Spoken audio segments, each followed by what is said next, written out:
The funerals are over since the deadly shooting at the Robb Elementary School in Uvalde. But shock and deep emotional pain still lingers in this Texas town.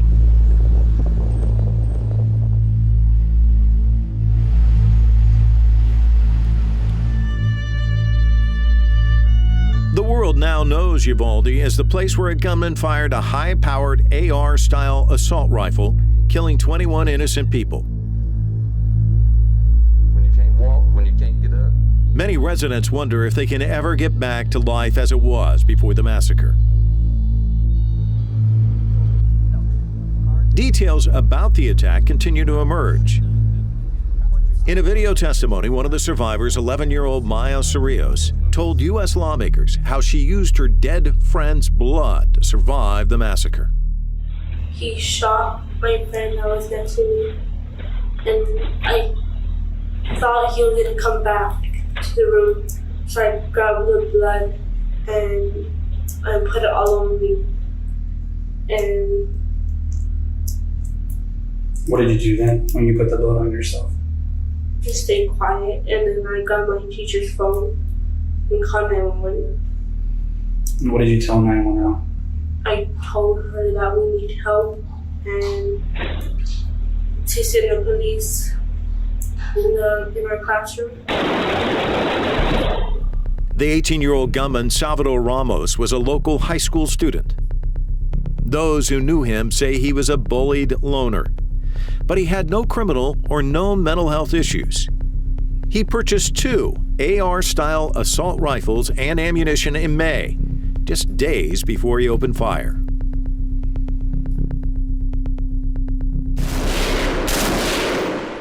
Days after the bloodiest school shooting in Texas history, gun owners were back at the shooting range. One more time. Many Texans believe it's important to know how to handle firearms, including weapons used in war zones. Others are deeply worried about when the next gunman will appear. Tales of Texas Rangers, a band of sturdy men. Guns have played a prominent role in defining Texas culture. Gun control measures here predated statehood.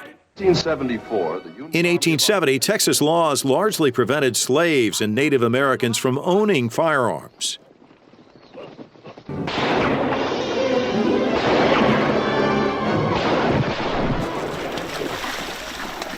To this day, men wielding weapons are a symbol of law and order for many Texans.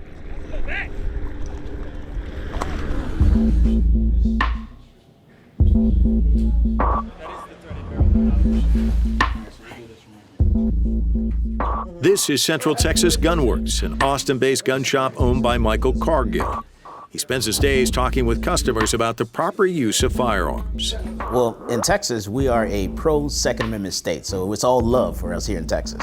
If you go to other states, that may be a different story, but in Texas, we love firearms, and this country and this state was actually founded on guns. Cargill says the state of Texas does require background checks by the FBI. If his customers pass inspection, they can obtain a handgun by age 21. For long barrel guns like shotguns or assault rifles, you must be at least 18 years old. I don't think we can add new laws to the book that's gonna, stop a crazy person from doing what they're gonna do. Guns are a tool. Vehicles are a tool. Knives are a tool. Those are not the problem. The tools are there. They're not the problem. The problem is we need to get these people to realize if there's something wrong, let's get them some help. Let's get them some counseling. Let's lock them up and put them in jail. Uvalde has divided Texans over whether to further restrict access to guns and ammunition. 5 days after the Robb Elementary School massacre, U.S. President Joe Biden and his wife, First Lady Jill Biden, came to Texas, where they were greeted by Governor Greg Abbott. The Bidens came here to pay their respects. We need to ban assault weapons and high-capacity magazines. And if we can't ban assault weapons, then we should raise the age to purchase them from 18 to 21. Strengthen background checks, enact safe storage law and red flag laws. Repeal the immunity that protects gun manufacturers from liability. Abbott's challenger, Democratic candidate Beto O'Rourke, briefly interrupted the governor's news conference. Sit down and don't play this Stop stuff. the next shooting is right now, and you are doing nothing. No, You're offering he us needs to get his nothing. ass out of here. You This said isn't the is place not to talk this predictable. over. This is totally predictable. As if to prove the strength of pro-gun culture in Texas, the National Rifle Association held its 150th convention in Houston 3 days after the massacre. The NRA promoted the event as 14 acres of guns and gear. Governor Abbott decided against attending the convention in person.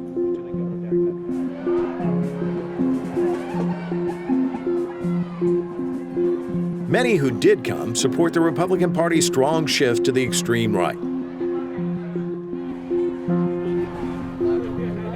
The Texas chapter of the Proud Boys, a far-right white nationalist organization, made their presence known.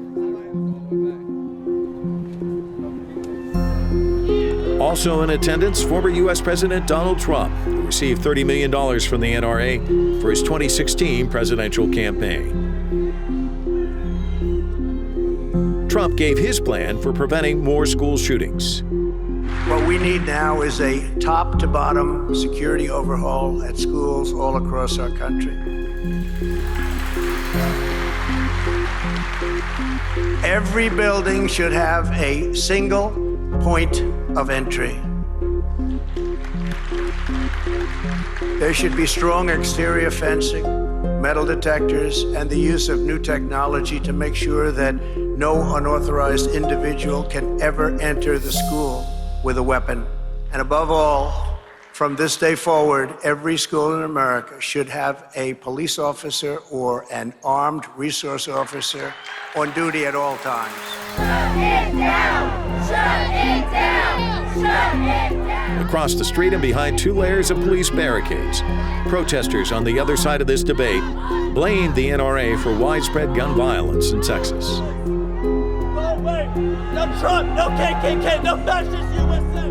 For me, it's very important for this to become very real because it's very easy to feel as though it's just another face, it's just another shooting. But at the end of the day, we don't consider how even one person's death affects an entire community. So multiply that by however many other people have been killed. Person that has been viciously... Like most Texans, 21-year-old Alaya Pozo, a psychology student, supports universal background checks. Polls show that most Texans also support red flag laws.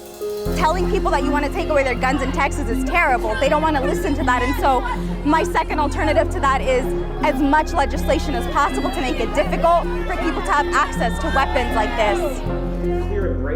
Joshua Blank is the research director of the Texas Policy Project at the University of Texas at Austin. He says Uvalde generated a significant spike in attention on gun safety in Texas, significantly more than even some other high-profile mass shootings.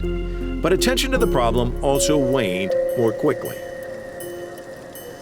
Well, Democrats overwhelmingly view lax gun control laws as the primary contributor to these kinds of tragedies. Among Republicans, the majority, and their plurality, in most cases, the majority tend to cite individual factors, whether that be failures of the mental health system, the actions of evil individuals influenced by media and other sorts of negative influences. In several recent polls, Blank and his team asked Texas voters if they believe that more people owning guns would make the U.S. safer.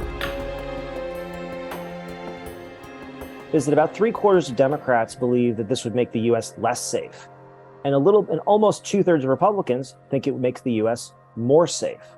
And so when we hear this idea about a good guy with a gun, ultimately this kind of argument has a lot of credence, and especially with Republican voters. Some Texans who support the right to own firearms are changing their minds about tightening gun restrictions.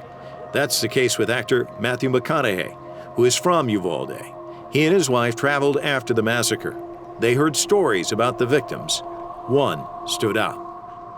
Good afternoon, everyone. Mayday wore green high-top Converse with a heart she had hand-drawn on the right toe because they represented her love of nature. Camilla's got these shoes. Can you show these shoes, please? Wore these every day. green Converse with a heart on the right toe. These are the same green Converse on her feet that turned out to be the only clear evidence that could identify her after the shooting. How about that?